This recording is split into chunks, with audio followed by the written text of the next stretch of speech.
ते आयुष्य यशस्वी करण्यासाठी इमॅजिनेशन जे आहे ते वैचारिक पातळीवर जे आहे आपल्याला ते मदत करते.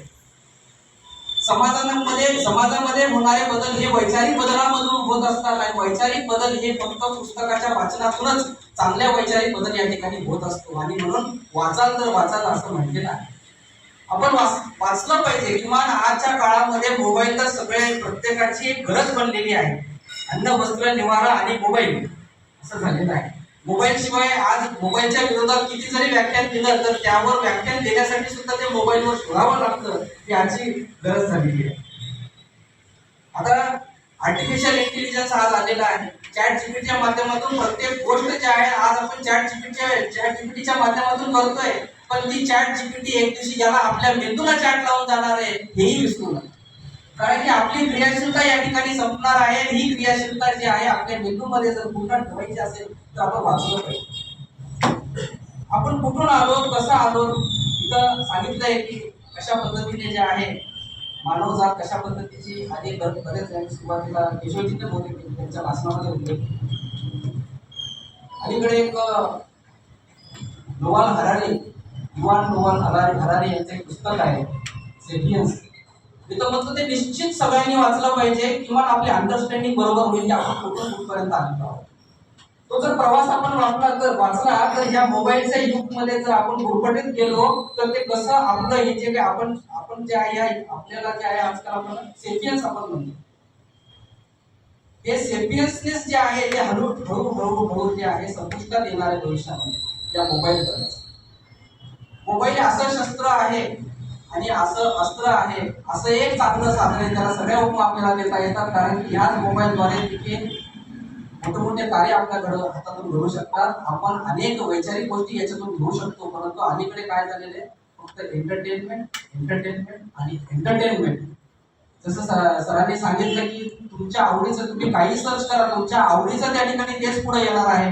म्हणून सर्च असं करा की ज्याच्याने समाजाचं काहीतरी नुकसान होणार आहे, ज्याच्यामुळे आपल्यापासून इतरांचं काहीतरी सर्व्हिस अबाउट सेल्फ. आमचा रोटरीचा जे मोटो आहे, आमचं फोटो इज बार मोटो नसतं आमच्या रोटरीमध्ये. सर्व्हिस अबाउट सेल्फ म्हणजे सेवा ही सर्वतोपरी असली पाहिजे. आपल्यापेक्षाही वरची सेवा असली पाहिजे. म्हणून ही जर समाजाची सेवा, आता ही वाचनालय उघडणं ही समाजाची सेवाच आहे. शाहूंनी जे आहे या ठिकाणी आपण पाहिलं तर त्यांनी जसं कल्याणकारी राज्याची संकल्पना त्यांची, तशी शिक्षित राज्याची देखील संकल्पना त्यांची. शिक्षणाला त्यांनी जे महत्व दिलेलं आहे त्याचे चांगले उदाहरण आपल्या पुढे महापुरुष आहेत. असे म्हणतात की यशस्वी पुरुषामागे एक स्त्री असते, परंतु त्याच्या पाठीमागे अजून एक पुस्तक असते. हे सुद्धा कोणी विसरू नये. म्हणून पुस्तकं वाचली पाहिजेत. आणि आजच्या काळामध्ये वाचन संस्कृतीसाठी आपण जो पुढाकार घेतलाय, मी संयोजकांचे खरंच खूप मी या ठिकाणी धन्यवाद देतो, त्यांचं अभिनंदन करतो की आपण जे करतायत, आपण अलीकडच्या काळामध्ये जे आहे प्रवाहाच्या विरुद्धामध्ये जात आहे. आणि प्रवाहाच्या विरुद्धामध्ये जाऊन तुम्ही कार्य करताय, निश्चितच तुम्हाला यश मिळणार आहे. कारण की या वाचनालयातून चांगले लोक या ठिकाणी येतील. बीडचं नाव न्यूज निगेटिव्हसाठी खूप चर्चेत आहे. आणि त्या न्यूज निगेटिव्हमध्ये न्यूज पॉझिटिव्ह जर आणायचं असेल तर वाचण्याची गरज आहे. असं म्हणत होते की कीर्तनाने माणूस बिघडत नाही आणि तमाशाने माणूस बिघडत नाही. पण ती व्याख्या केल्या 2-3 दिवसाच्या बातम्यामधून आपल्या लक्षात येतं कीर्तनाने माणूस बदलतो आणि तमाशाने माणूस बिघडतो. आपण लक्षात ठेवतो.